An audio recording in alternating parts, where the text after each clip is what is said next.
Welcome to Season 2 of the Let's Talk podcast hosted by WellHouse Church, where we talk about what it's like to be a Christian Monday through Saturday, to be a person of faith in a culture against faith. So let's talk about saving money. Let's do it. This is one of the most common, reoccurring, and popular New Year's resolutions. And let's talk about why this happens. Okay? Clayton, what percent of eligible Americans are invested in the stock market? Oh, if I had to venture a guess, 60%, 70, somewhere in there. Less than 55. Oh, okay. Somewhere in between 52 and 54%, depending on how it's polled and studied. Okay. What percent of Americans live paycheck to paycheck? Oh, a large amount. I don't more than 75%. Yeah. Most Americans do not have $1,000 in their savings account. Yeah. Most Americans live paycheck to paycheck. And we are like the most in debt that we've ever been. Also true. So not only do they not have much liquid cash, they're also not equity positive because they have credit card debt or car debt or student loan debt. Right. So unfortunately,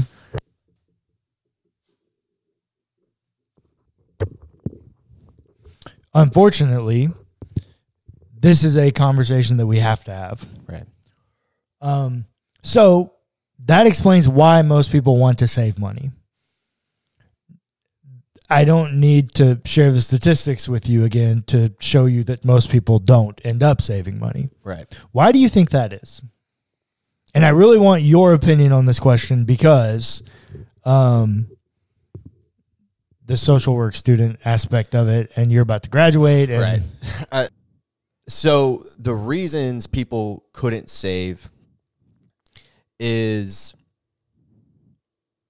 people in with lower incomes typically do lean more in urban areas. Mm-hmm. And so because of that, rent is higher in more urban areas. That's true. Groceries are more expensive in those areas as well.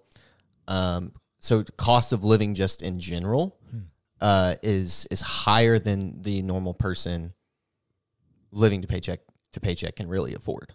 Yeah. That's just one of many reasons, but yeah. So I also think it's a misnomer that poor or low income or poverty level people are the only ones that live paycheck to paycheck. As someone who has worked for many years at a law firm in the suburbs of Houston, specifically family law, and seeing divorces of middle-class white Americans, that paycheck to paycheck problem exists far beyond low-income people. Yeah. And so I think this, no matter whether you make, $150,000 a year, $75,000 a year, or $35,000 a year, I think per capita, those people all still live paycheck to paycheck at the same rate. Yeah. I don't have a statistic for that, but that would be my suspicion is that you would have to get above $250,000 a year to see a massive gap in the amount of people that stop living paycheck to paycheck. Now, it would gradually get a little bit, but to see a massive change, you'd have to be above $250,000, which is only like the top 5% of American incomes. Right. I think you're probably right about that. So I do think saving money is a conversation that everyone should have. And you know, the goal of $1,000, I think is a really good one. Yeah. Because there are very few real problems in life that don't have some kind of payment plan option that can't be solved with $1,000. Right. For one example, like I would never advise someone to buy tires on a credit card that they couldn't pay off right away. I mean, the interest alone is just going to eat you up. Right. But if you needed $600-700 for tires, right, $1,000 covers that. And you still got some left over. Fund. Yeah. It gives you a substantial amount of money towards any car problem for a car you had. Medical problems. Medical issue. You know, it gives you, it's half the way there towards deductibles and that, you know, out-of-pocket maximums and those kinds of things. $1,000 plus, I mean, when you get into medical stuff, there's payment plans. Right. So you don't even have to use it all the time. Right. But it's there if you need it. Right. That's there. what it's there for. It's there if you need it. And it makes sense why people want to save money, and that should be a goal for them. I do think one of the reasons that it's so difficult for people to save money is because whether or not we still put it on billboards, the American dream is still very much so alive and well. Yeah, I was trying not to go there because that does kind of, that leads into a different conversation about people's ethic. It does exist. The problem does exist. What do you mean more about their ethic? Pursuing a bougie life, you know, going and buying, I don't know a way to say this that isn't gendered in some way on either side. Okay. But like, going and buying a car that you can't afford. Well, right? that's the way the American dream has been realized. Right. But the original American dream was a very simple life of a 1,700 square foot house, 3-bed, 2-bath, white picket fence with 2.2 kids. Like that was the American dream for most people. Of course, you had the opportunists and the entrepreneurs that utilized the American dream in other ways. But for the average person, that was the American dream. Right. At least, 50s and 60s. So my comment about the American dream is not so much about someone's ethic, but the way that the American dream has been realized is that life wasn't enough. Mm-hmm. That 1,600 square foot house, 2.2 kids, white picket fence, that was not enough. We needed more. Right. America is a more culture. Yep. And so we needed more. And it's the perpetual pursuit of more that makes us impossible to save anything. Because if it's not more as in, I've got to do more, I've got to spend more, I've got to buy more, more is a category that shows up in lots of different ways, of which means that money is the commodity that you use in your pursuit of more, and therefore you spend it rather than save it. Right. I think I agree with you. And also there is the debate that I have found is becoming a big thing. Or maybe it's always been a thing and I'm just now noticing it, but people not wanting to save money to still have a social life. Oh yeah, that's common. That's common. Now, I'll also tell you, I'm pretty convinced that's unique to millennials. And below, yeah, I would probably millennials and younger. I would probably say that's unique to us. Community means something different, and to us now, and having your friend group, I don't know. I don't want to say that. I take that back. I take that back. I think it always meant the same thing, but maybe it's higher priority now than it was before. So I think I know what you're trying to say. And I was actually having this conversation over this weekend. I think community has always been the same level of importance, Right. but the manner in which community was achieved was very different. That's fair. And That's now with the increase of technology and technological advancement, where that I literally have so many different ways to communicate with someone, I can pick my community now, Right. rather than my community was what was accessible to me. And the example that I will use to affirm this for you is that in the last 100 years, we've seen a major shift in the way that people live their lives. Previously, to the last, dating back to 150 years ago in America, most people hung out on their front porch. The white picket fence was because their fence was in the front yard. Right. Most people hung out in the front yard. Why? Because most people didn't have a telephone. And so they needed to be able to see when people showed up, because that's the only way you talk to people. Well, then with the invention of the telephone, we could move to the backyard because we could hear the telephone ring. But we still didn't have full access to people. And so we had chain link fences between houses because I wanted to get to know my neighbor. Like, I wanted to be able to have that level of relationship. But then as technology continued to advance and we got cell phones and FaceTime and these things, what happened to those side fences? They became privacy fences. Yeah. Because I didn't need to have a relationship with that person anymore, because now my span of influence, the people that I can keep connected with social media and all these things, email, I can now have that level of relationship with someone else that I pick that I don't have to have right there. Yeah. And so it's technology and the advancement of the ways in which we can communicate people that have changed the need to go out and spend money and prioritize it that way.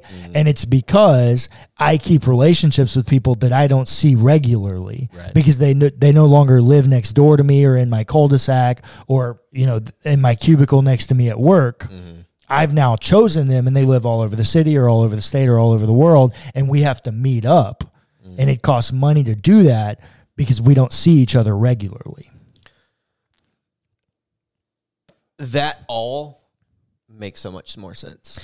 I think it's That makes a lot of sense. I think I would agree. I think it's once again, Clayton and I have been having this metaphorical conversation all night. I keep telling Clayton, you need to think more macro. You need to think bigger picture. Once again, thinking more macro about this issue, I think there are lots of things. Listener, you have to understand, my brain is wired to take the information in the macro and apply it to the micro. To the individual. Yeah, that's true. That is how my brain works. And Cullen's like, no. Just stop here. Dude, just leave, like, the macro, like, if you figure out the macro, it's definitely going to dictate how the micro is impacted. And Clayton always wants to leave the macro conversation too early, I think. And so in the larger macro conversation about the reason that people don't save money, and I will say that, don't save. I think it's the exception to the rule as far as percentage of American population and median income. When you cross-reference that with cost of living averages, I think it's a minority of people that live at such an impoverished level that it's impossible for them to save money. Now, I will also say, notice I didn't say how much an individual would be eligible, be able to save. And, I had an old man tell me one time that the way he lived his life was he just kind of told himself that every dollar he made, he was going to make sure that he saved something from it. Even if it was only a penny, he was going to save at least 1/100th of his money. And that man became a multimillionaire. and he was a carpenter. Interesting. It's an interesting philosophy, actually. So I think there are lots of things, and the conversation about saving money as a New Year's resolution, I think philosophically is a really good one. Yeah. The world operates according to money. Whether we want it to or not, it does. And so the goal to save money, I think, is extremely valuable. Mm-hmm. But I think most people don't do it because in order to do it, you have to change an element of your lifestyle. Yeah. Well, and that's what I was about to say, is inherently what the goal does, for most people at least, is it tries to bring balance and moderation. Yes. Right? At a very fundamental level, that's what it's trying to do. Mm. And I think the biblical story is all about balance and moderation. Not all about, but like there's a large portion of it that is like, hey, you don't need all this excess stuff. Oh, right? 1,000%. You don't need all these extra things. Yes. So balance. Well, and balance in all things. Well, and I love that you use the word balance, because yes, it is a balance. You need to have. You don't need all these things, but also if you have them, make sure you take care of those who don't. Mm-hmm.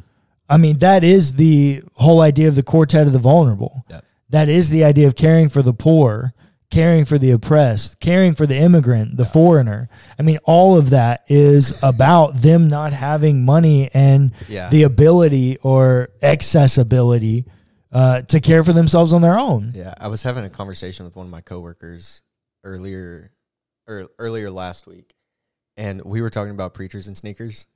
Oh, yeah. Yeah. And we were also talking about that new one that's like got with the pastors and their watches. Yeah. That right there, that's too much. Yep. If you're wearing, $150,000 on your wrist, that's excess, that's a vanity, that's too much. Yeah. You know what I mean? Agreed. Agreed. And so definitely balance in that side as well. Yeah. Right. But fundamentally, back to the whole idea of saving money, it's trying to create balance in your life. Yeah. And you need that balance. And also, I hate to be this guy, but Scripture kind of says to be a good steward. Okay, so right? I was going to comment on this too. And then it felt a little weird because you brought up preachers and sneakers. But I do think in a conversation of balance, which is what I think you're looking for when you begin to have a conversation about saving money, right? Is you're looking for balance across your life, across your budget, and these things. And in order to achieve that, you have to look at your life and go, okay, where are the places that I'm living in excess? And you draw those back in and you begin to save money because you've balanced your life out. Right. And what that inevitably does, or you've taken and redistributed. Correct, which is a form also of balancing, more right? balance, yeah. Because you've taken an element of excess. And so as you do that journey and you take from this excess and redistribute and balance it out, it levels your life out and you begin to feel more secure because you have some savings, you have some balance in your life. And so I think the other element of that, and this is, I don't like much about Dave Ramsey, if I'm being honest. Yeah. The thing that I do love about Dave's system is he always wants you giving. Mm-hmm. If you ask him, he's like, at any point in this journey, you need to be giving. Because there's just something about giving and balancing and understanding that you are having an impact on something bigger than you. Now, I would also say, don't give your money to churches that have 70% of their budget ate up in overhead and their building. So I wasn't going to go the giving route. Oh, yeah, I do think that I think that is a balanced portion of what you need to do. I was just going in the direction of philosophically. Oh, don't be dumb with your money. Oh, got you. Right, like got you. But yes, also giving is a big thing, and that's what we were talking about earlier. If you're making all this money, and you don't need it, the balanced thing to do would be to give it to those who need it. Correct. Right. Any kind of nonprofit / justice initiated organization that is being financially, fiscally responsible with their money, I think is any one of them. You can go give to them. And I think you'll definitely balance out your life. And I do think that as you balance that out, and I don't want to say become more responsible with your money, because I'm not necessarily saying that people that don't save money are irresponsible with their money.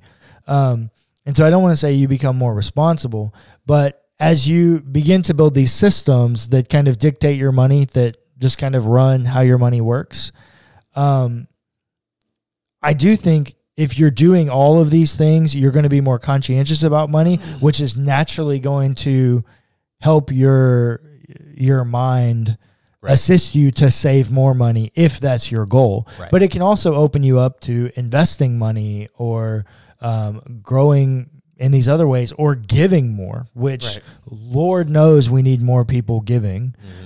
Which even just across the issue of nonprofits. Yeah, even WellHouse, we are a nonprofit, and everybody give, or not everybody, but a lot of people give to us, but we even give 10% of our money away to other nonprofits. And it's one of our goals to get that up closer to like 30%. So, I mean, I think giving and saving and being fiscally responsible is absolutely good with your money.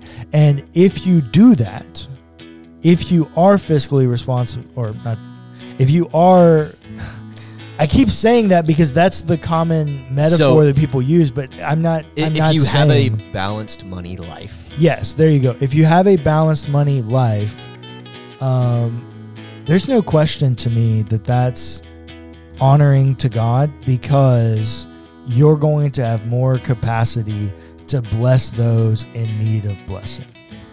Thanks for listening to the Let's Talk podcast hosted by WellHouse Church. Be sure to give us a rating and a review if you enjoyed the episode. It's free and it helps us immensely. Also, feel free to check out our other podcasts.